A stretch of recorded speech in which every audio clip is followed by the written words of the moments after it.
still recovering from One Piece Day. I know One Piece Day was going to be spectacular, fantastic even. I didn't expect this. What is One Piece Day? One Piece Day is like a worldwide broadcast, a live stream where they talk about everything One Piece. Of course, July 22nd is a day that's celebrated as the anniversary. I believe that started in 2017. And so this is a day where everything One Piece gets amplified to the umpteenth degree. Of course, we were already celebrating One Piece Day on Wednesday when the chapter came out, and we had the most fantastic Garp chapter, but this is some of the recap of what's been going on over the past couple days, because it's, quite frankly, it's been a lot. It's been a lot. So let me paint the picture for you guys. I'm in the house, right? I know it's One Piece Day, and I was up all night previously, live streaming. I was asking questions about, hey, is anything going on in the live stream? Nothing really was bubbling initially. And so the next day, all I heard was, or saw on Twitter, was that they dropped the official trailer for the One Piece live action. Now, I expected something to come out just because it makes sense when One Piece is going on break. We're a month out from the One Piece live action release date.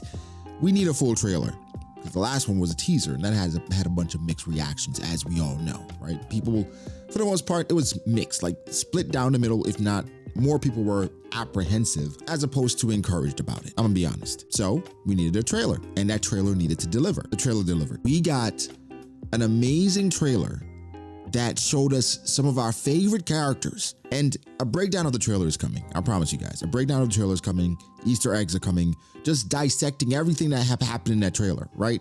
But they gave us the trailer, and I think the main thing that trailer captured was the spirit of One Piece, right?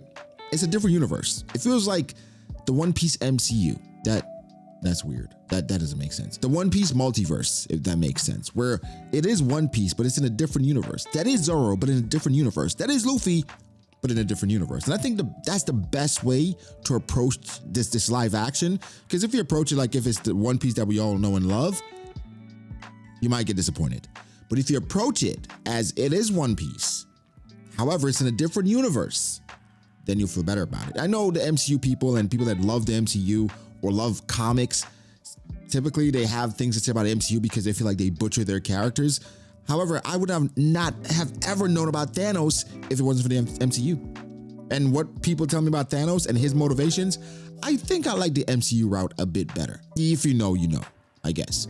Now, again, the trailer spanned, they had Mihawk, Shanks, Garp. That was one of my favorites, Garp. And again, the Garp bias is going a little crazy right now considering what's happening in the chapters where Garp just went out like a G.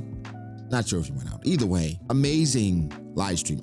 My favorite thing from that entire live action trailer was probably Buggy. It looks like Buggy's gonna be great. I have no worries about Buggy, and I feel like he's gonna steal the show, even though Arlong's meant to be the big baddie, which people had qualms about, by the way. And we'll get into that in the One Piece live action dissection. But overall, I would say I've seen 90% positive, probably 10% detractors, but for good reason, but it's much better than how people felt about the teaser, right? But that's not the only thing that happened yesterday, because in addition to the live action trailer, full trailer, by the way, we got an announcement, a one-shot announcement. And I think out of everything that happened yesterday, this was the most underrated announcement because guys, we got an announcement for Monsters. It is getting an anime adaptation. People are like, okay, bro, what's Monsters?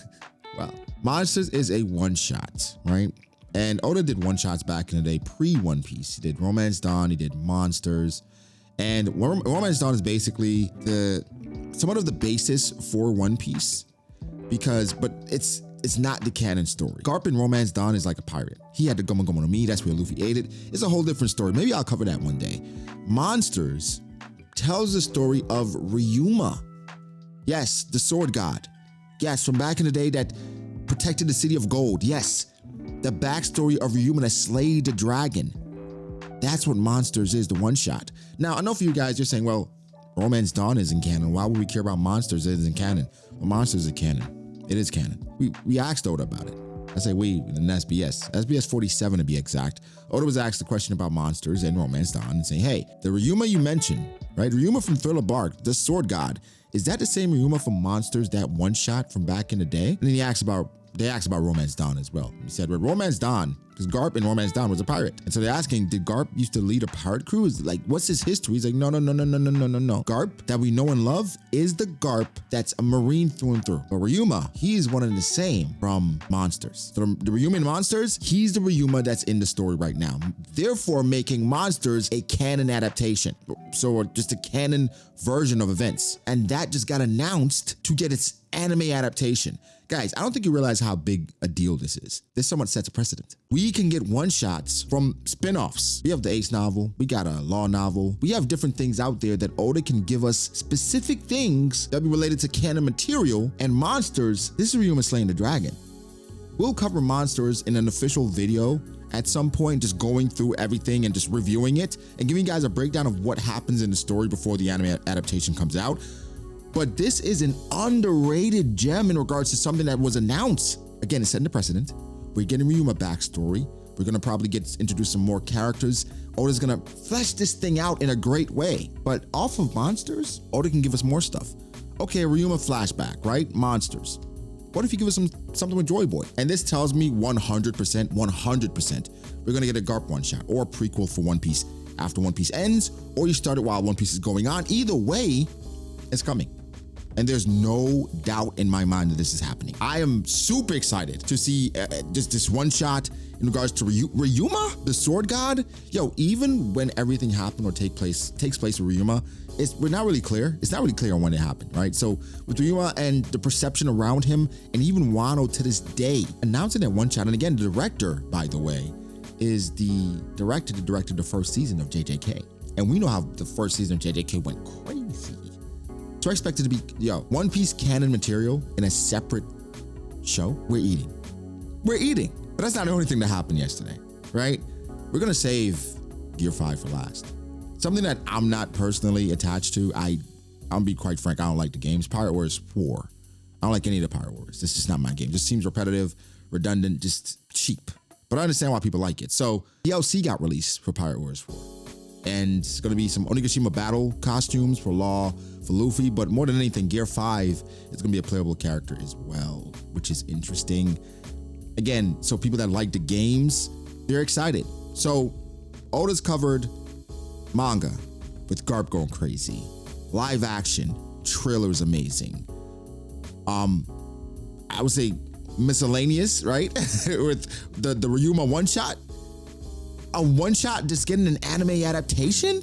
This also gives me like a lot of hope for the cover stories. We can get a Rob Lucci one-shot and follow his entire story from when he basically was chased down by the world government because he failed to how he became a CP0 agent. All of them, actually. Bon Clay cover story and Nell cover story one-shot. All these things can get anime adaptations because the precedent is being set. Of course, this is pre-One Piece, but we can cover these things in a separate anime adaptation, especially if it does well, which I know it will. Are you kidding me? But that's not the only thing. I would say this is probably the main thing that happened where people were most excited about, because the Ryuma thing, some people didn't even know what Monsters was. People are watching this right now like, that's a thing? They're gonna go look at it right now. The main thing that happened yesterday, over the span of a couple days ago, Gear 5. Not that it was announced, because everybody and mama know about Gear 5. Like my grandmother, she texted me about Gear 5. What's Gear 5? Grandma, I don't want to spoil you. But Gear 5 got shown. Not just like a picture or promotional. We got exactly clips from the episode, apparently. It got dropped on One Piece Day. Now, I gotta say, I was moved. And you guys know, some of you guys know, I'm not the biggest fan of Gear 5. I wasn't the biggest fan of Gear 5 when it happened. I'm a bigger fan now, but I'm not the biggest fan of Gear 5. Just because of how the tonal shift with everything with Gear 5, it's stark. Even though with Kaido, he brought it back and it ended up being a good ending, it's stark and it's grown on me. But in this anime adaptation, or what was shown, I was moved. It was great. From the lightning coming off of him to the voice. Hey, listen, the voice actor for Luffy is legendary. But for her to, I think, accurately capture the growth in freedom and exuberance in Luffy, even though that's naturally how he is, is amazing. That clip, it's not long at all. It's a very short clip.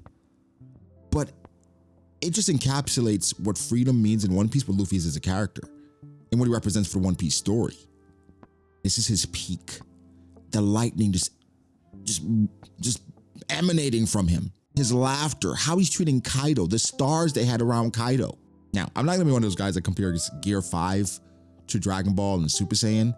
And I'm not gonna say like it's gonna be the most iconic transformation, because we've been talking about this for forever, right? Twitter can't shut up about Gear 5. No one, listen, people that just started the One Piece anime know about Gear 5 because of how much it's been hyped up. Listen, it was in New York, in Times Square. It's everywhere. Gear 5 on One Piece Day, they revealed a giant Luffy, a giant float of Luffy. Gear 5 is a very well-known thing. I did question, like, why would you guys show so much, right? Like, it was almost like in the live action when they showed Nami, like Luffy put it in the hat on Nami. It was like, you're showing a lot now, but I understand it. Where, bro, you know about Gear 5. It's not like Gear 4th. We figured Luffy had a Gear 4th, but we weren't sure. We weren't sure. When it happened, surprise. Gear 2nd, I mean, I was just catching up to the story, surprise. Tank Man, what is that? Snake Man, okay. Gear 3rd, it was hinted before it was shown. I would say that's the most uninteresting form, just because it's a form, kinda, but it's just like, it's some of the technique, right? That's what Gear 3rd is, some of the technique as opposed to a form, which is, either way. Gear 5, I mean, in the manga, I wasn't spoiled on it. That was a great reveal for me. But it's just anybody else, like if you weren't covering the manga at that time, you didn't go out of your way to not get spoiled, you know about Gear 5. And so with it being shown, I'm excited. I love just what it's been shown to be in the anime. The anime has been killing it in Wano so far, but One Piece Day encapsulates what it means to be a One Piece fan. And wow, we are eating really good. In August, the trailer comes out. In August, Gear 5 comes out. It is going to be fantastic, right? I know One Piece films are being dropped on Crunchyroll as well. Film Red, Stampede, Film Gold on Crunchyroll. Guys, One Piece Day, I think in 2023 was an absolute smash, a success. I don't know how good the One Piece live action is going to be, but this is a massive step forward.